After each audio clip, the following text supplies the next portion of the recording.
Hemm bżonn ta' direzzjoni. Il-Gvern irid jgħidilna fejn irid joħodna f'dak li għandu x'jaqsam bidla fil-mudell ekonomiku. Sostna dan il-President tal-Kamra tal-Intrapriżi Żaru Medji Pola Bela l-ħamis filgħodu f'kummenti li tal il-Net News waqt il-konferenza organizzata mill-Kamra tal-SMEs fejn l-istess Bela spjega kif il-Ministru Clyde Caruana qalilhom li huma nnegozji infushom illi jridu jbidlu l-ekonomija.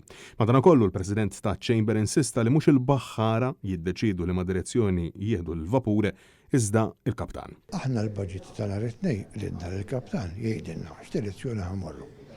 Issu bdew jindikaw xi ħaġa żgħira, imma dejjem nibqa' ngħid jien li inti il-kaptan irid jgħid isma' rridu mmorru fejna fien ħamorru sqallija.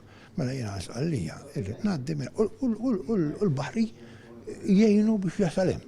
U hekk irridu aħna, issa qed ngħidu qed inżidu wkoll li f'dik l-ekonomija li inti trid tmur fiha dejjem aħseb li hemm iż-żgħir li biex jilħaq irid iż-żmien.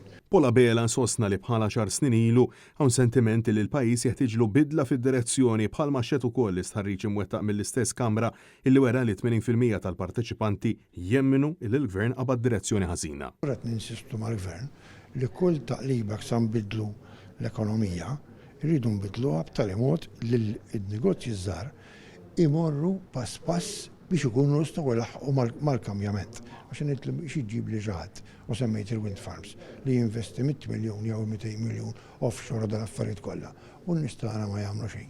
Fl-aħħar tal-ġurnata mela dik l-ekonomija ġdida jew il-high-end aħna ma kontribwixxejna xejn.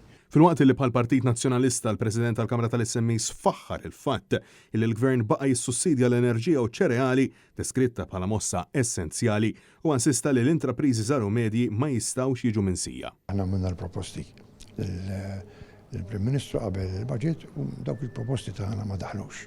Imma aħna ma ninfqux hemm. Għandna naraw rajna l-budget kif inhu.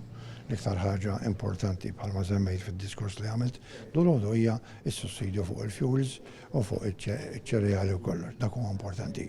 Intant, Pola Bela ikkundanna sentimenti li hawn fit-tmexxija tal-pajjiż kontra n-negozji daqs li kieku huwa tort tagħhom li qed jiżdiedu l-prezzijiet. Wasqar li kawża taż-żieda tal-kola kif ukoll tal-paga minima huwa inevitabbli li l-prezzijiet se jkomplu jiżdiedu. Dan filwaqt li għal darb'oħra kundanna l-aġir tal-Membru Parlamentari Ewropew Laburista Alex Saliba li ħall in-negozji Maltin u Awċejn quddiem il-Kummissjoni Ewropea meta seta' bl-aktar mod liberu u korrett jieħu s-suġġett quddiem l-Awtorità ta' Malta l-Kompetizzjoni u l-Affarijiet tal-Konsumatur. Tal-prezzijiet hemm mekkaniżmu imorru fih l-MCCA imorru fih kemm xi ħadd qed jabbuża anke jekk ikun membru tagħna, aħna m'aħniex kontra li l-affarijiet isiru sewwa. Pola Bela sostna li mhux sew illi l-Prim Ministru fuħut mid-diskorsi tiegħu jgħid jimplika li hawn negozji li qed japprofittaw billi jżidu l-prezzijiet u insista illi dan mhuwiex minnu.